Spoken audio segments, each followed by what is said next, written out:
Buono pasto negato ad una bimba immigrata. Il sindaco di Fossalta di Piave si difende dalle accuse di razzismo, vergognose strumentalizzazioni, non torno indietro.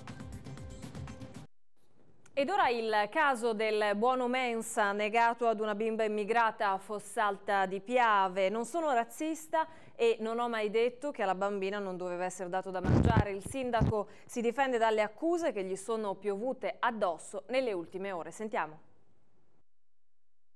Sono molto risentito perché è stata tirata in ballo una bambina, una famiglia, per scopi che secondo noi non sono assolutamente corretti, se vuole anche per scopi esclusivamente politici. In questo modo Massimo Sensini commenta la vicenda che da 2 giorni lo vede protagonista sulla stampa nazionale e locale. Il sindaco di Fossalta di Piave è dipinto come colui che avrebbe detto che non si deve dare da mangiare ad una bimba straniera di 4 anni che frequenta l'asilo del paese. Il problema è nato quando il sindaco ha saputo che alcune maestre cedevano il buono pasto alla bambina.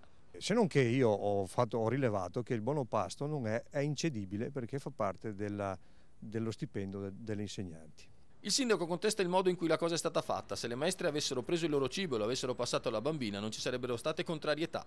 L'iter è stato sbagliato perché ovviamente se questa cosa veniva portata alla luce prima, il comune sarebbe intervenuto come in tutti gli altri casi di emergenza. Sensini in un comunicato racconta come il suo comune abbia sempre aiutato le famiglie in difficoltà e anzi, aggiunge il sindaco, il 90% degli aiuti va a famiglie di extracomunitari. Proprio in questo caso il comune ha già pagato 30 buoni pasto non consegnati alla ditta che fornisce il servizio mensa. So che sono stati acquistati 30 buoni pasto, ieri o ieri l'altro, che le permettono di andare avanti per 30 giorni. Dopodiché intanto noi ci stiamo attivando per sentire la famiglia, anche se è un po' difficile. Difficile perché il papà è introvabile, pare sia andato a lavorare in Belgio, la mamma non parla italiano e oltre alla piccola di 4 anni ci sono altri 4 fratellini.